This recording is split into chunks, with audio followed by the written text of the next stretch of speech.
A sudden reversal in foreign policy leaves a nation staring at the void where its principles used to be. Writing in late June, Tom Nichols tracks the disorientation following a recent shift in Iranian relations, describing a transactional approach that trades a consistent national story for immediate, hollow gains. On that same day, Simon Garnett reflected on the legacy of Slavenka Drakulić, a writer who documented the small, human realities that survive even when entire political systems collapse.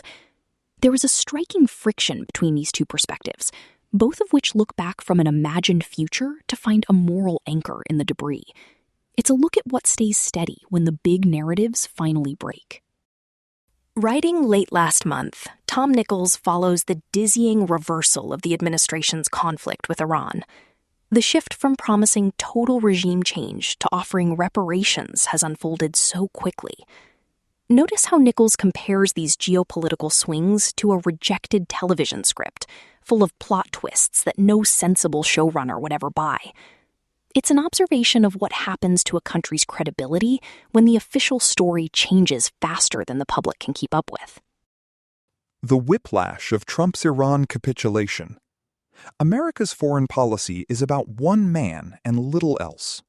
Almost everything in the Trump administration seems like an implausible pitch for a television show, containing so many oddball plot devices and weird twists that even the most creative showrunner would veto most of them. Wait, what? The president wants to invade Greenland? Marco Rubio is clomping around in the wrong size shoes?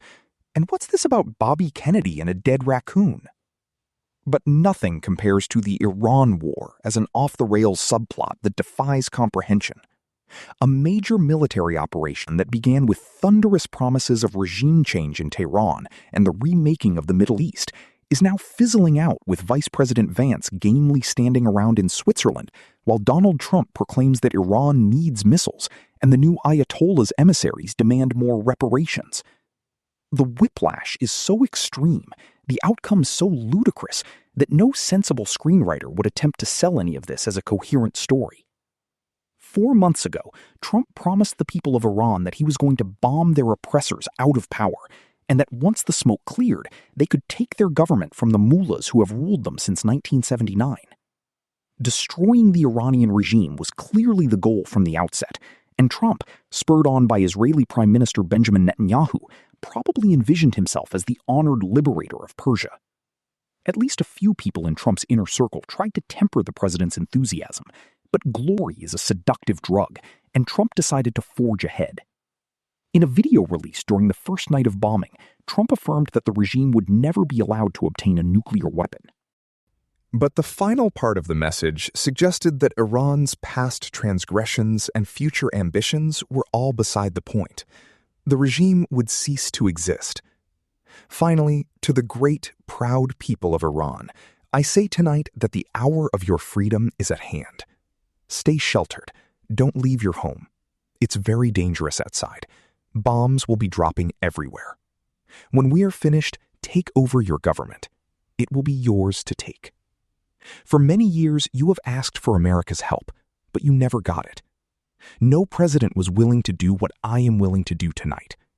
Now you have a president who is giving you what you want, so let's see how you respond. America is backing you with overwhelming strength and devastating force. Now is the time to seize control of your destiny and to unleash the prosperous and glorious future that is close within your reach. This is the moment for action. The regime, of course, did not fall, and soon the administration was casting about for new goals. Trump and his aides began cycling, as my colleagues Marie-Rose Scheinerman and Isabel Rule noted, through a buffet of explanations for the war, including terrorism, nukes, and even the will of God. Trump, for his part, started denying that regime change was ever a goal. I never cared about regime change, he said a few weeks ago, while asserting at the same time that he had, in fact, effected a change in regime by killing a lot of top Iranian leaders. Trump has since left even that argument behind. He is negotiating with members of the same Iranian regime that existed 4 months ago, but now Trump calls them very rational people who are nice to deal with, who are not radicalized, and who are, looking to help their country. Trump has engaged in an equally stunning abandonment of his other ostensible war aims. For weeks, Trump claimed that Iran's missile capability, the arsenal that rightly worries Israel and the Gulf states, had been, like so much else in Iran, obliterated. But Iran, as it turns out, managed to save the bulk of its missile forces, along with the drones that patrol and menace the Strait of Hormuz. So Trump rapidly pivoted from obliterating missiles to rationalizing them. Iran, you see, should have missiles. Everyone else has them, after all. I mean, they have to have some, he said, while in France more than a week ago, because other people have some. You gotta have some. Besides, the president added, missiles aren't the problem. Comparing missiles with nuclear weapons, Trump said, missiles, they hurt a little location, but they don't blow up the planet. A little location? Where, one wonders, would count as a little location getting hit by Iranian missiles? The Israelis didn't have to guess, because Trump soon abandoned another putatively important part of the American casus belli, Iran's support for terrorism in the region. As the United States went to war in Iran, Israel went to war against Iran's proxy Hezbollah in Lebanon.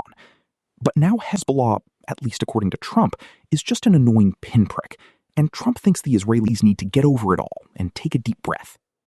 When Netanyahu continued to launch attacks in early June, Trump said the prime minister is a very difficult guy, and to be honest with you, he should be very thankful to us for doing this. In effect, the president of the United States is siding with Iran and telling the Israelis that they must stop retaliating against Hezbollah. While the Americans were bringing conventional war to Iran from the air and sea, the Iranians engaged in an asymmetrical strategy and closed the Strait of Hormuz, something anyone paying attention knew that Iran would do except Trump and his Secretary of Defense, Pete Hegseth. Not only had Iran's regime stayed intact, it was now wrapping its hands around the throat of the global economy. Trump accordingly added a new war aim, declaring that America would force the strait back open for all to use, with no tolls or fees or anything else going to the wicked regime in Tehran. The strait, Trump said, which of course was toll-free before the war, would be permanently toll-free. Not so fast. A few days ago, Iran and Oman announced that they would form a working group on the future administration of navigation in the Strait of Hormuz and the services that will be provided in this regard, and the costs associated with them in accordance with international standards. The Omanis are still sticking to Trump's line that passage will be free, but the Iranians are effectively asserting ownership of the strait, a level of control over the waterway they didn't have 4 months ago, and Trump doesn't seem to know or care that any of this is happening.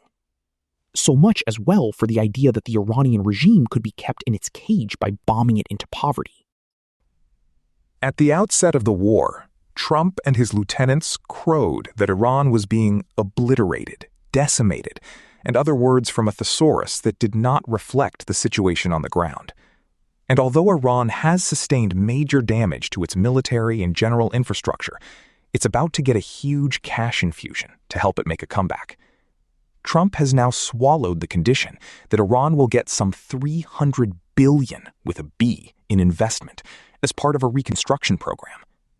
The money will not come directly from America, thank heaven for small favors, but the Iranians have tacked on the proviso that what they do with the money is up to them, and that the Americans can go and mind their own business.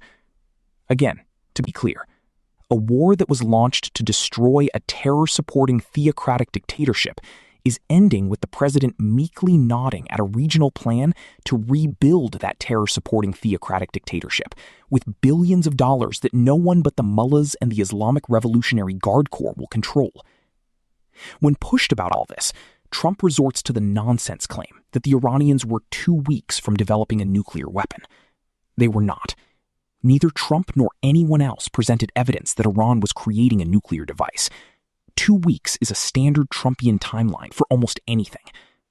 Still, let us accept that Iran was somehow closer to a bomb than America could tolerate. Supposedly, this program was destroyed, again, in Trump's favorite word, obliterated, last summer. Weeks ago, Trump demanded that all of the nuclear dust, his weird term for fissile material, be handed over to the United States. He even considered an operation to go into Iran and get it, a disastrously stupid idea that his advisors, for once, talked him out of pursuing. Now, however, Trump doesn't care.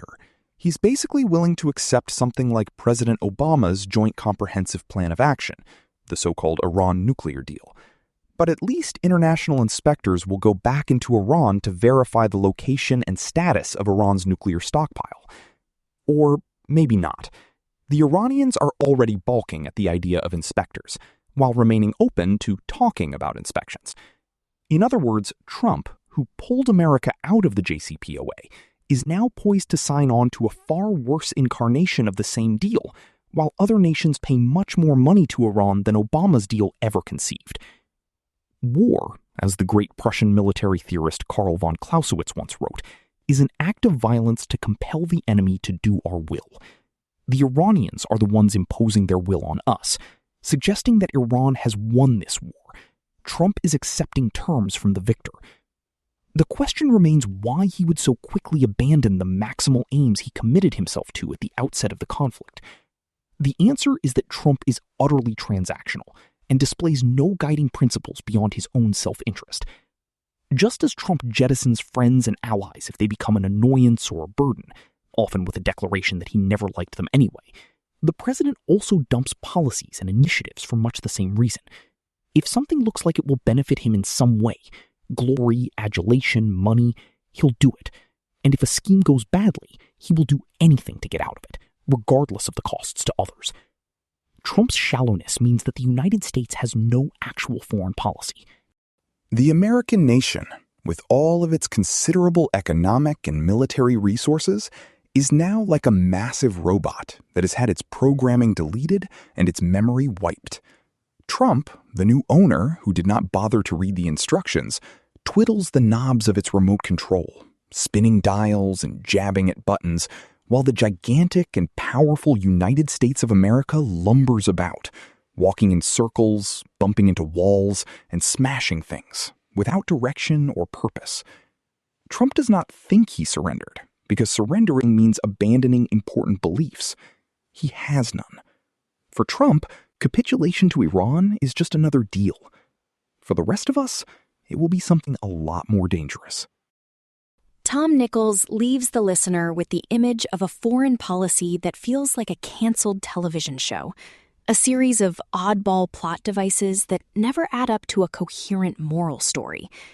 When the reasons for war shift from regime change to the will of God in a single afternoon, the very idea of a national narrative starts to dissolve.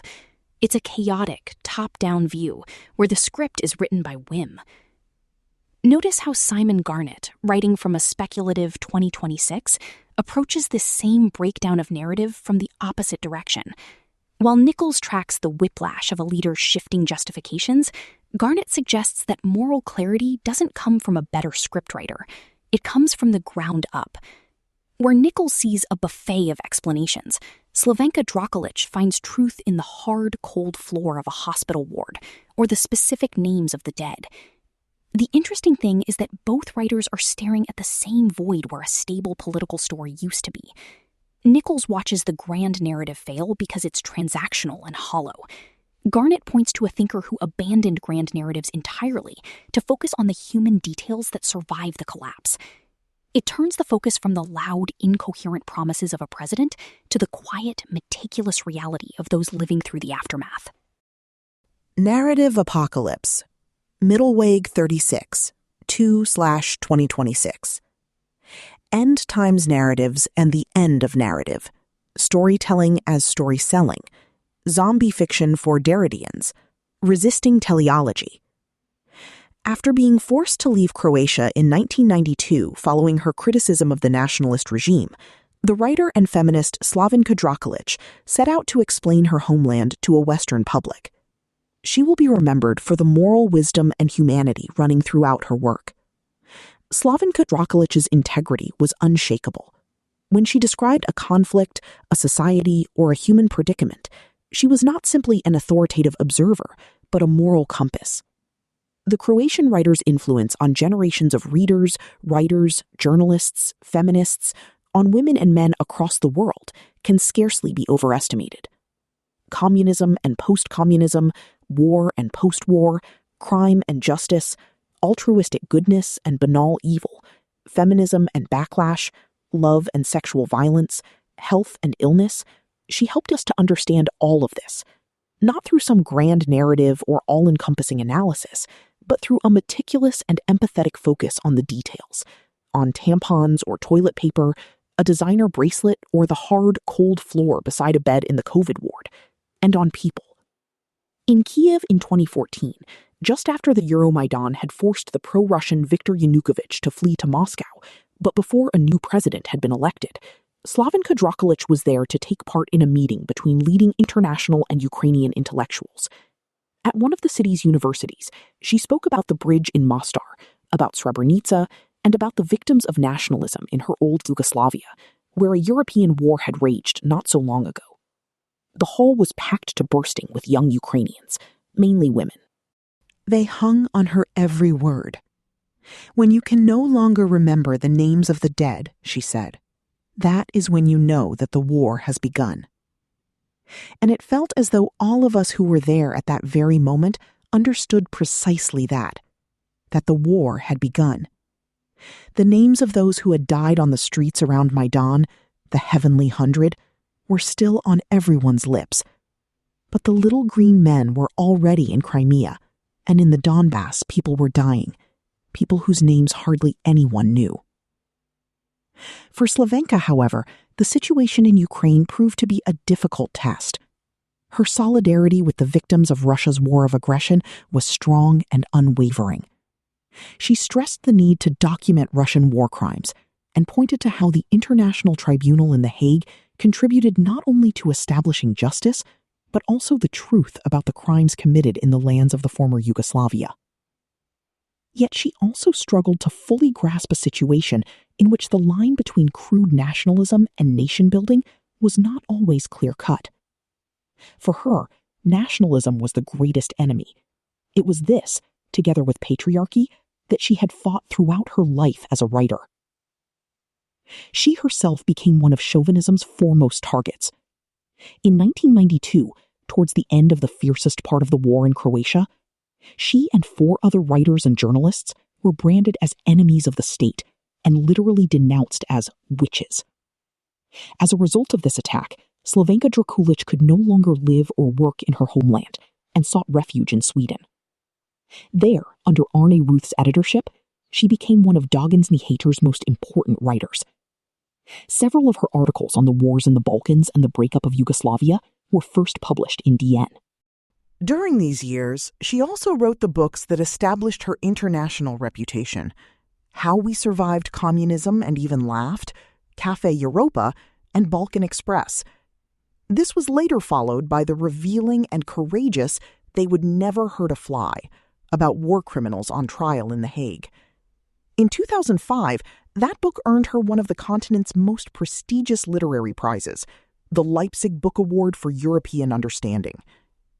The 2026 recipient of the same prize, the Bosnian-Croatian author Miljenko Jergović, once compared Slavenka Drakulić's attempt in her work to explain her home region to uninterested Westerners to translating the classics of German idealism into the language of a Croatian farmer, only the other way around. In other words, effectively impossible. Yet Slavenka Drakulić succeeded in her task because she wrote without bitterness, sentimentality, or stereotypes. What was to be her final book, however, was not a work of nonfiction, but one in a long line of novels and short story collections, of which the 2 about Frida Kahlo and Maliva Einstein are among the most widely read. It is titled Zašto nisam naučila kuhati, Why I Never Learned to Cook, and was published in Croatia a couple of weeks ago. It is a tragicomic collection of stories, all of which take their cue from the traditional embroideries hung in Balkan kitchens, which, for example, urge Croatian housewives to be thrifty and stay close to the hob, for then they might even be treated to an occasional trip to the cinema. Classic Slavenka Drakulić, hard-hitting feminism with a keen eye for the details of everyday life. And as everyone who had the privilege of sitting in Slavenka's kitchen knows, she was a God-gifted cook. Despite 2 kidney transplants, about which she wrote 2 books, and several decades on cortisone and immunosuppressants, The news of Slavenka Drakulić's passing came as a surprise. She died on Saturday at her home in Sovinjak, Croatia. She was 76 years old and is survived by her husband, the Swedish author and journalist Richard Swartz, and by her daughter, the writer Rujana Jaeger. An abridged version of this text was published in Swedish in Expressen on 24 June 2026. Published 24 June 2026. Original in English. First published by Eurozine, English version. Expressen, Swedish version. Carl Henrik Fredriksson. PDF print. Subscribe to know what's worth thinking about. End times narratives and the end of narrative. Storytelling as story selling. Zombie fiction for Derridians. Resisting teleology. Russia's ambiguous colonial war of cultural erasure. The democratization of Ukrainian national defense. The imagined Orient of the Soviet underground. Literature and the vernacular. Viewing the present from a speculative future makes the whiplash of transactional politics feel like little more than static. There's a specific weariness in watching a nation trade its values for a momentary advantage, leaving no clear story behind. Yet the human details, a shared meal, or a writer's careful observation, have a way of surviving even when the big political structures fall apart. These fragments become the only reliable guides left. If the grand narratives no longer offer a path forward, which small, everyday truths are actually worth holding on to?